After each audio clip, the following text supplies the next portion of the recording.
This is lecture number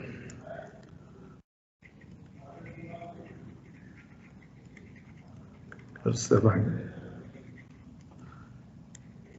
Resultant of general space force system. Why did I go straight away for the general space force system is because you would easily solve for a concurrent space force system. Space force system. So what would be the resultant of concurrent space force system? It is resultant will be summation of force vectors. Summation of force vectors. So if I have say 5 forces acting on a rigid body, but all the 5 forces has got a common point of intersection, then the system is concurrent. But 5 forces are not in one single plane, they are come out of it. So for example, look at an aesthetic lamp supported by 5 cables on the ceiling. So the tensions in all the cables are the 5 forces that you can assign along with the weight. So all are concurrent force and concurrent point is the point light itself. So if you have that, it is easy to find out the resultant. So every force I have to represent by its Cartesian vector form. So you know, to represent the magnitude of a force as a Cartesian vector, 2 points in the line are the unit vector straight away given. So if we are knowing 2 points in the line, you can represent the line by unit vector. Hence you can represent the force vector. It is addition of force vector is what is resultant straight away. So it's easier. That's why I have not taken a problem to explain. I leave it to you as a self-study content. I would pose some problems to do that in a tutorial. And similarly, parallel space force system. So parallel space force system, if you look at again, can be an example of a huge machinery which is erected on the ground with the support mounts. So the contact point of the machine with the ground is say 4 points. So all the 4 points there are mounts. So entire weight of that machinery is now entire weight of the machine is now supported by 4 foundation bolts. So there are 4 loads. So those 4 loads, the resultant, if I ask you to find out, you would be able to find out simply because they are parallel, simply addition of the vectors. If the foundation is parallel and it is on XY plane, the vectors are pointing in Z axis. So it is simply addition of all magnitudes times K vector is what is resultant. But again, the difference between concurrent space force system and parallel space force system would be the point of application of resultant. The resultant vector will be the lamp itself, concurrent point itself in case of concurrent force system. It's very straightforward. Whereas for a parallel force system, it is not so. So you have to apply Waring-Nernst theorem. So whatever that you have seen in coplanar system force, you would apply that and you will be able to find the point of application of the resultant. So you'll see that also later on, and it's a simple compared to the problem that I'm going to take for a general space force system. So when you have to do a general space force system, and today at the end of this period, you will understand 2 things. One is you will be clear with an application of equivalent force couple system. Another one, you would understand what do you mean by wrench. So these 2 aspects you will understand, and if you understand this, then only you would be able to find out resultant of general space force system. Best example is a passenger car. So you have weight at the CG location, you have aerodynamic force in the center of the projected area of the frontal projected area, you have tractive force in the tire contact patch, and those forces are not in one tire, it is in different places. So there are various forces acting in space, and they are at a different point of application on the rigid body, and they are neither parallel nor concurrent. So that is a classical example of general space force system. And how do you replace all of them by a single force is what is that I am going to teach. In that process, you will understand these 2 things. Right? So I'm going to take not a passenger car and put all the forces, and time may not be sufficient. I'm going to take a simple example. Let us understand the concept first, and then you can extend that understanding for any real-time problems. So for that matter, I'm going to look at a solid, which is a tetrahedron. So this tetrahedron is referred by two axes. This is, let me just use the same coordinate orientation, X, Y, Z. What is that I have used? Yeah, so this axis is my Y axis. This axis is my Z axis. And obviously then this is my X axis. So in this X axis, I have this representation of this solid.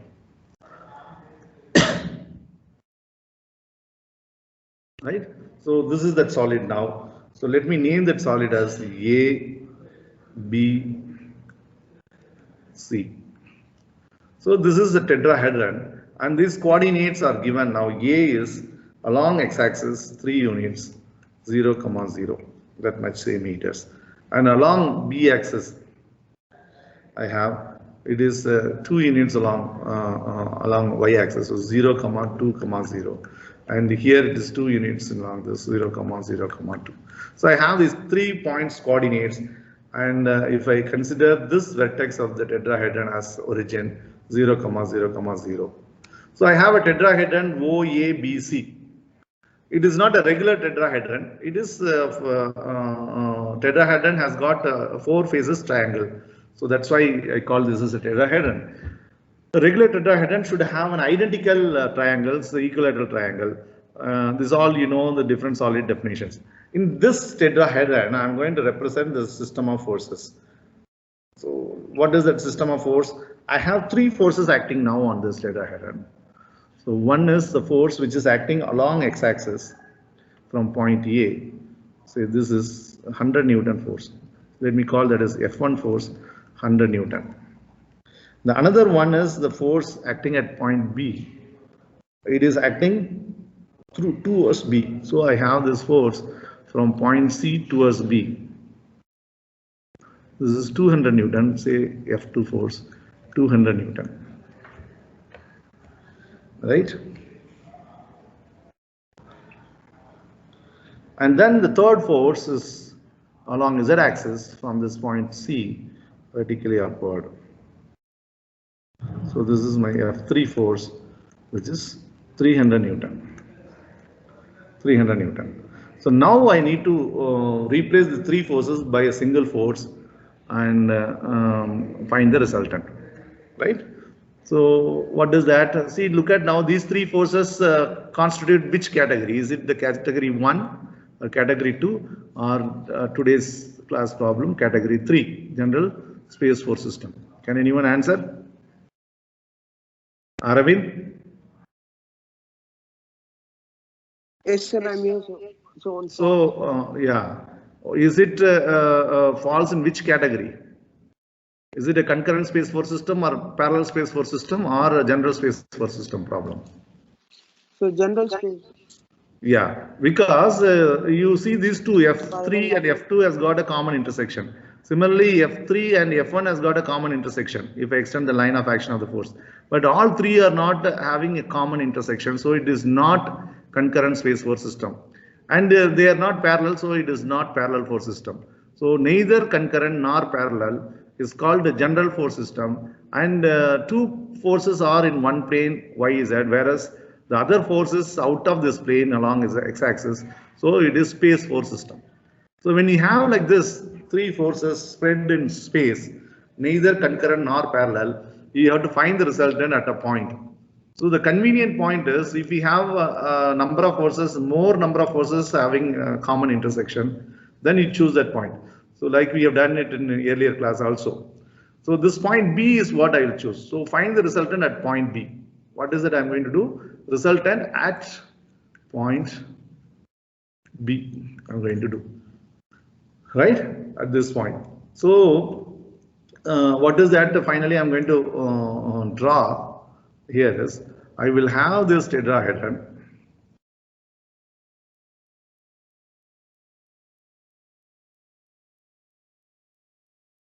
This tetrahedron, I will have my resultant acting at, what is my resultant? Point B. That's what I'm going to do. So how do I do that? I would have here as a resultant force and resultant couple. Why? Because I know this F2 has got its line of action through this point B. So I can extend this force F2 along this line and I can have that force here. So let me do that. The force here is this. Extend. That is what is principle of transmissibility of force. If a force is acting on a single rigid body, I can slide the force along the line of action. So this is my F2 force, which is 200 Newton. And other two forces, I cannot bring it to point B. To bring this force 100 Newton to point B, what is that I should do? What is that I should do?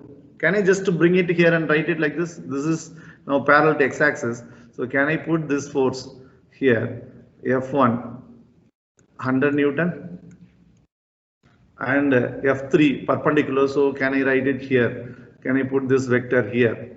This is 300 Newton. This is F3 force. Can I just put it? I can bring this all forces like that, but when I bring this force here, it will be brought along with a couple. That is what is equivalent force couple system that we have learned in the previous classes. So how do I do that? So if I have to shift this force, let me take now for F1 force, I put this F1 force as it is at point B, F1, and I cancel that force by 100 F1. So now what has happened? This 2 cancels, I have these 3 forces only. That's the meaning. So in a system of forces, I can add a force and I can cancel the force by the same magnitude at the same point, opposite sense, like this. So that does not change the effect of force on the body. So by doing so, what does happen? I have to look at now this force and this force. So these 2 forces are parallel now. Same magnitude but opposite sense. So that forms a couple. So the force at point A can be shifted to point B like this, but it will be brought along with a couple. So now couple moment is how much it is? Couple moment. So since now these 2 forces in XY plane, it is convenient. So and look at now right hand rule. Put 4 fingers along the direction of F1 forming the couple. Either of that. So if I take this force and put my 4 fingers and try to curl it, my thumb comes perpendicular to XY in positive Z direction. So I have my couple moment at point B as I shift this force F1 from point A to B, acting at point B in positive Z direction. So I would put that couple moment here as well. So I will draw this vector here. And couple moment, so I put 2 arrows. So this is now going to be how much? So since this distance is known now, it is 2. So it is 100 into 100, 200. So 200 K is what is M2. Why do I put M2? This is due to force M2. Due to force M1, sorry. This is M1, let me call this is M1. So how does it been obtained actually? By definition, it should be ROB cross at point B, ROB cross F1.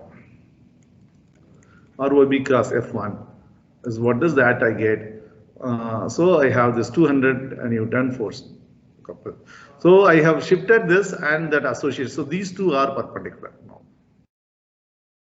Clear? Similarly, what would happen if I shift this 300 Newton force? So look at now, I'll use the different color here for this. So I have this F3, that F3 can be brought here and that same F3 can be cancelled. This is F3. This is F3.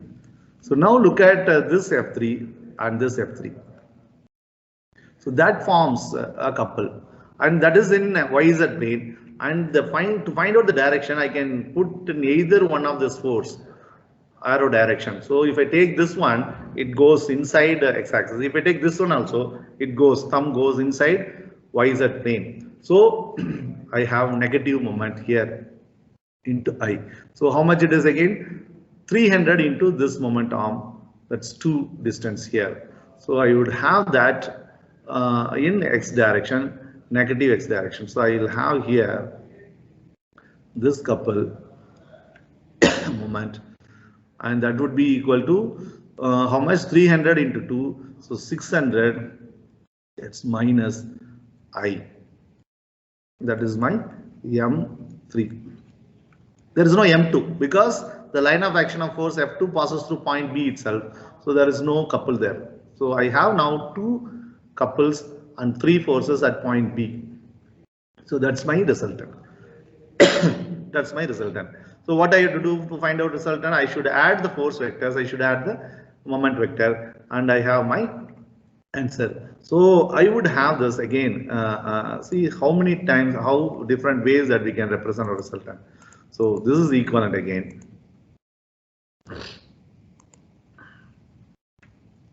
This is equivalent again, like this. Right. So let me take again the tetrahedron.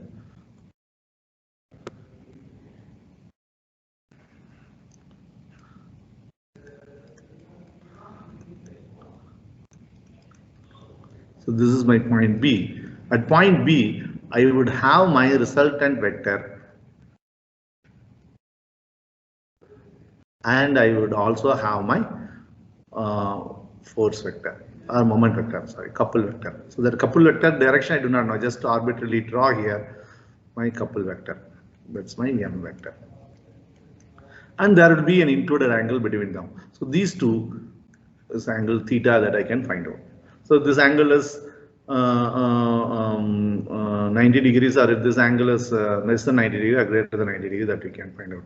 So this can vary from between 0 and 180 degrees, right? So what is that angle theta also I can find out. So now let us find out what is my resultant vector R. That's F1 vector plus F2 vector plus F3 vector. So whatever now I'm doing, that is that for a concurrent system. If my given force is only are at a point like these 3 forces, I have my magnitude, and if I represent my vector in a Cartesian form, I get my resultant vector. So what is my F1 vector? So F1 vector is along x-axis. I have taken this for a simplicity to solve quickly this problem in this period. So 100 I. What is my F2 vector? 200, but it is pointing from C to B. So that would be 200 times RCB by modulus of RCB, right? That's a unit vector. Plus what is my F3 vector? Perpendicular to Z axis, positive. So it is 300 K. So I have to just work out this simply. So this is 100 I.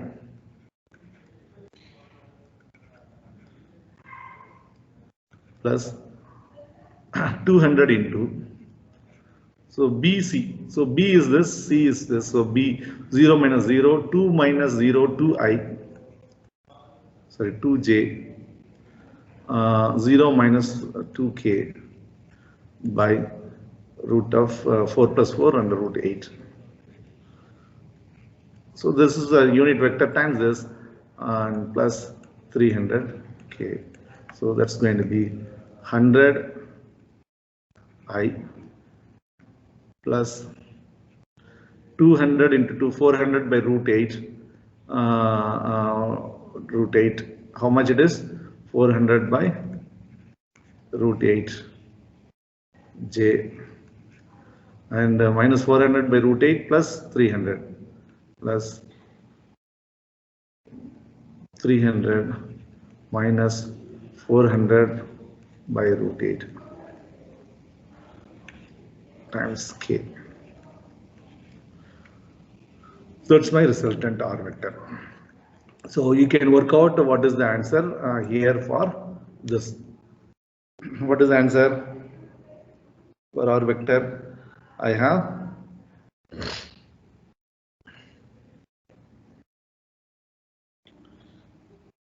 is the answer? R vector.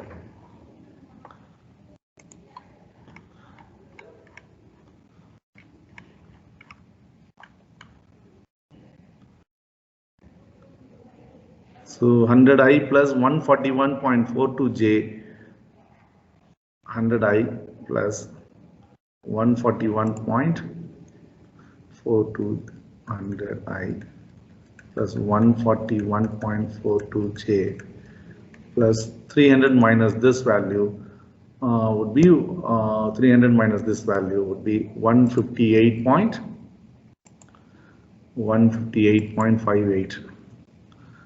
158.58 K. That's my resultant vector. Equivalent force and couple system here. So what is my moment vector? Now M vector, that is M1 plus M3, because M2 is not there. So that's going to be, what is that we have found out?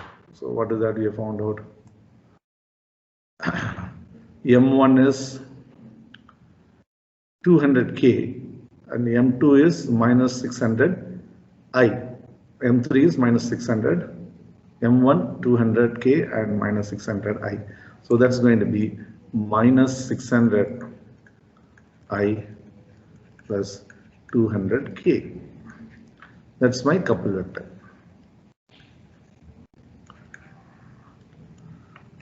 So at point B, you have resultant force and couple given by this. Your problem doesn't end here if you are representing, because you have to understand what do you mean by range and so on. So how do you understand that?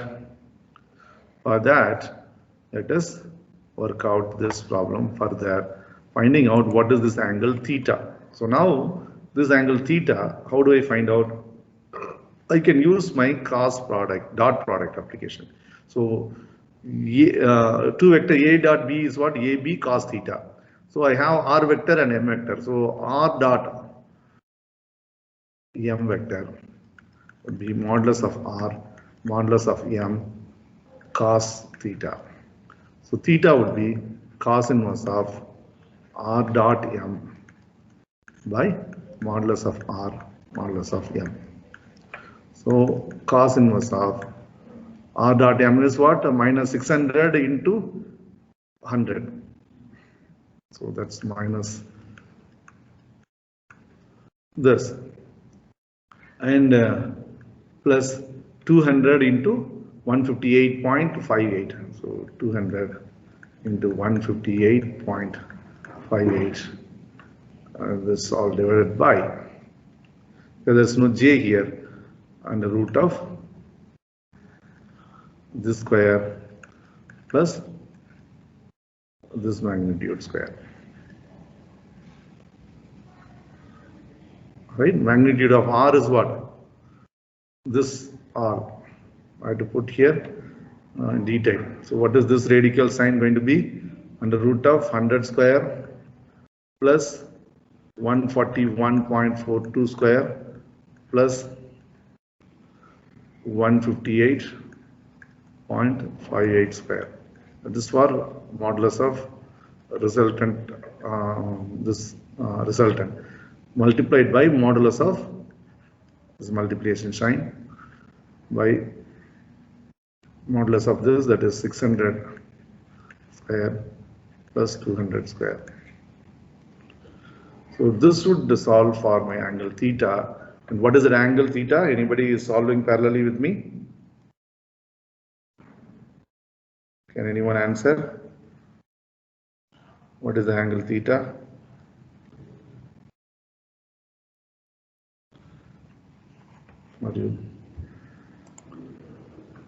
So the angle theta is 101 degrees. 101 degrees. So I get minus 0.19044. So this, if I work out, this comes out to be cos inverse of minus 0.19041. So that if I solve cos inverse of this, whatever value is there, that's going to be 101 degrees. So it is with an obtuse angle theta. right? I have to use angle theta. So when you are asked to find the resultant at that point B, what I would do, I would find R vector, I would find M vector, and I need to find out the angle between these two as well. Then you can stop here for finding the resultant. But also I have told at the beginning, you need to understand what is this concept of wrench.